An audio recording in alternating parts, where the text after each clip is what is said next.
ಯುದ್ಧವನ್ನ ಯಾವುದೇ ಕಾರಣಕ್ಕೂ ನಿಲ್ಲಿಸಬಾರ್ದಿತ್ತು. ಈ ಯುದ್ಧದಲ್ಲಿ ಪಾಕಿಸ್ತಾನವನ್ನ ನಾಶ ಮಾಡಬೇಕಿತ್ತು.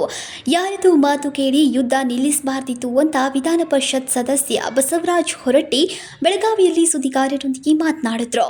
ಕದನ ವಿರಾಮದ ನಂತರ ಮತ್ತೆ ದಾಳಿ ಮಾಡಿದ್ದಾರೆ. ಬೇರೆಯವರ ಮಾತು ಕೇಳಿ ಪಾಕಿಸ್ತಾನದ ಜೊತೆ ನಡೆಸ್ತಾ ಇದ್ದಂತಹ ಯುದ್ಧ ಕೈಬಿಟ್ಟಿದ್ದು ತಪ್ಪು. ಪಾಕಿಸ್ತಾನದವರು ಸಾಯುವವರೆಗೂ ವೈರಿಗಳೇ.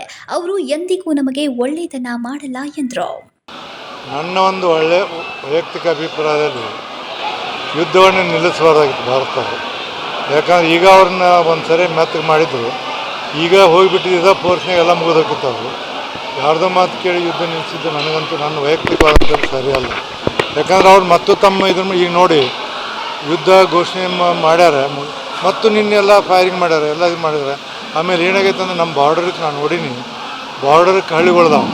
ಅವ್ರು ಅಲ್ಲಿಂದ ಏನು ಬೇಕಾದ ಮಷಿನ್ ಗನ್ನಿಗೆ ನೋಡೋದಾಗತ್ತೆ. ನಮ್ಮಲ್ಲಿ ನಮ್ಮ ಪಾಕಿಸ್ತಾನ ಬಾರ್ಡರ್ ಇಲ್ಲ, ನಮ್ಮಲ್ಲಿ ಅಲ್ಲೆಲ್ಲ ದೂರ ದೂರದಾಗ 2-2 ಕಿಲೋಮೀಟ್ರ್ ದೂರ. ಒಟ್ಟಾರೆ ಏನಂದ್ರೆ ಪಾಕಿಸ್ತಾನವನ್ನು ಎಲ್ಲಿವರೆಗೆ ನೀವು ಸಡ್ಲು ಬಿಡ್ತೀರಿ, ಇನ್ನೊಬ್ಬರ ಮಾತು ಕೇಳಿ ಎಲ್ಲಿವರೆಗೆ ನೀವು ಅವ್ರಿಗೆ ಸೊಪ್ಪು ಹಾಕ್ತೀರಿ, ಅಲ್ಲಿವರೆಗೆ ಅವ್ರು ಯಾವಾಗ ಸಾಯಿ ಮಾತ್ರ ನಮ್ಮ ವೈರಿಗಳ, ಮತ್ತು ಅವ್ರು ಎಂದೂ ನಮ್ಗೆ ಒಳ್ಳೇದು ಮಾಡೋದು ಸಾಧ್ಯ ಇಲ್ಲ.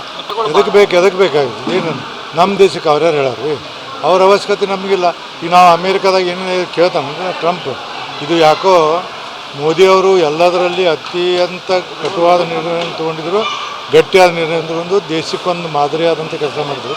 ಬಟ್ ಈ ವಿಷಯದಲ್ಲಿ ಯಾಕೋ ಅವರು ಅವ್ನ ಮಾತು ಕೇಳಬಾರ್ದಾಗಿತ್ತು ಅಂತ ನನ್ನ ಅನಿಸಿಕೆ. ಯುದ್ಧದ ವಿಚಾರದಲ್ಲಿ ಟ್ರಂಪ್ ಮಾತು ಕೇಳಿದ್ದು ತಪ್ಪು.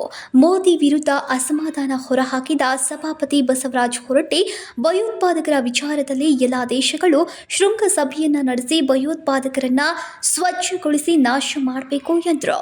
Vinod Kolkar, KMM Kannada news, Belagavi.